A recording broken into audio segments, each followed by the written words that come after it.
नमस्कार, आप देख रहे हैं एस न्यूज ग्लोबल। पेश है दिन भर की 50 बड़ी और अहम खबरें। देश दुनिया की हर बड़ी हलचल एक साथ, तेज रफ्तार में। राजनीति से लेकर खेल तक, अर्थव्यवस्था से लेकर अंतर्राष्ट्रीय मुद्दों तक, हर अपडेट बस कुछ ही मिनटों में। तो चलिए शुरू करते हैं आज की 50 बड़ी खबरें। लखनऊ को विश्व स्तरीय शहर बनाने की दिशा में एक बड़ा कदम उठाया गया है। रक्षा मंत्री राजनाथ सिंह ने राजधानी में कई नए फ्लाईओवर, जिम और आधुनिक इंफ्रास्ट्रक्चर प्रोजेक्ट्स की घोषणा की है। इस योजना के तहत शहर में ट्रैफिक जाम की समस्या को कम करने के लिए कई प्रमुख इलाकों में नए फ्लाईओवर बनाए जाएंगे। साथ ही युवाओं के लिए अत्याधुनिक सुविधाओं वाले ओपन जिम और खेल परिसरों की स्थापना की जाएगी। सरकार का लक्ष्य लखनऊ को न सिर्फ सुंदर बल्कि स्मार्ट और सुविधाजनक शहर के रूप में विकसित करना है। यह प्रोजेक्ट आने वाले वर्षों में शहर की तस्वीर पूरी तरह बदल सकता है। गूगल जेमिनी का नया बनाना फीचर भारत में तेजी से वायरल हो गया है। इस फीचर के जरिए यूजर्स कुछ ही सेकंड में एआई इमेज जनरेट कर रहे हैं, वो भी बेहद आसान तरीके से। सोशल मीडिया प्लेटफॉर्म्स पर लोग धड़ाधड़ क्रिएटिव और मजेदार तस्वीरें शेयर कर रहे हैं, जिससे ये ट्रेंड टॉप पर पहुंच गया है। एआई अब हर किसी की पहुंच में है और बनाना फीचर ने इसे और भी मजेदार बना दिया है। दुनिया भर में इंटरनेट सेवाओं में बड़ी बाधा आई। आज सुबह Amazon वेब सर्विसेज में तकनीकी गड़बड़ी के कारण कई बड़ी वेबसाइट्स और एप्स अचानक बंद हो गए। इससे करोड़ों यूजर्स प्रभावित हुए और ऑनलाइन कारोबार भी ठप रह गया। सोशल मीडिया और ई-कॉमर्स प्लेटफॉर्म्स पर लोग अपने काम और लेन देन नहीं कर पाए।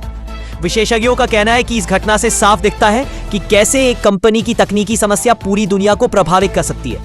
Amazon ने तुरंत समस्या को हल करने की कोशिश की और सेवाएं धीरे धीरे बहाल हो रही है। अमेरिका और चीन के बीच फिर बड़ा व्यापारिक तनाव।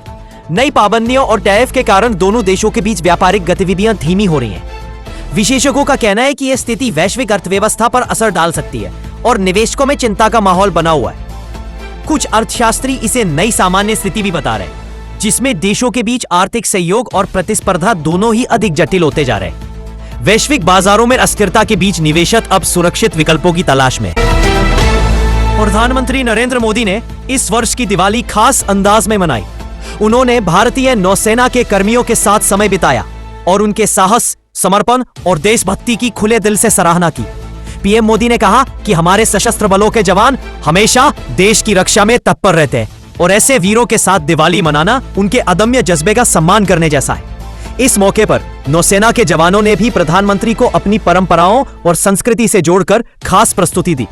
देश भर में यह संदेश गया कि दिवाली सिर्फ रोशनी का त्योहार नहीं, बल्कि देशभक्ति और सेवा का भी प्रतीक है। मुख्यमंत्री पुष्कर सिंह धामी ने उत्तराखंड के आपदा प्रभावित मजाड़ा गांव में दिवाली का उत्सव मनाया। सीएम धामी ने गांव के लोगों के साथ दीप जलाए और उन्हें सांत्वना देते हुए उनके साहस और धैर्य की सराहना की। इस दौरान उन्होंने प्रभावित परिवारों के पुनर्वास और राहत कार्यों की समीक्षा भी की। धामी ने कहा कि सरकार हर स्तर पर मदद के लिए तैयार है और आपदा प्रभावित क्षेत्रों को जल्द सामान्य स्थिति में लाने का प्रयास जारी है। गांव वासियों ने मुख्यमंत्री के साथ दिवाली मनाकर राहत और उत्साह महसूस किया।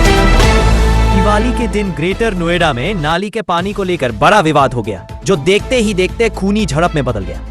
मामूली कहासुनी के बाद गोलीबारी हुई, जिसमें 2 लोगों की मौके पर ही गोली मारकर हत्या कर दी गई। वारदात के बाद इलाके में तनाव फैल गया है। भारी पुलिस बल तैनात कर दिया गया है और मामले की जांच जारी है। पुलिस ने कुछ संदिग्धों को हिरासत में लिया है और स्थिति पर कड़ी नजर रखी जा रही है। अमेरिका के पूर्व राष्ट्रपति डोनाल्ड ट्रंप ने भारत को सख्त चेतावनी दी है। उन्होंने कहा कि अगर भारत रूस से तेल खरीदना जारी रखता है तो भारी टैरिफ लगाए जाएंगे। ट्रंप का यह बयान अमेरिकी चुनावी माहौल में सामने आया है। उन्होंने दोहराया कि उनके नेतृत्व में कोई भी देश अमेरिका के साथ सस्ता सौदा नहीं कर पाएगा। इस बयान से भविष्य में भारत अमेरिका व्यापारिक संबंधों पर असर पड़ने की आशंका जताई जा रही है। विकासशील इंसान पार्टी वीआईपी बिहार विधानसभा चुनाव के लिए अपनी दूसरी उम्मीदवार सूची जारी की है। इस सूची में कटिहार और बिहपुर समेत कई सीटों पर उम्मीदवारों के नाम घोषित किए गए हैं। पार्टी का कहना है कि उम्मीदवारों का चयन स्थानीय लोकप्रियता और संगठन की मजबूती के आधार पर किया गया है। वीआईपी राज्य में अपने जनाधार को और मजबूत करने की रणनीति पर काम कर रही है। नई सूची जारी होने के बाद चुनावी मुकाबला और दिलचस्प होने की संभावना जताई जा रही है।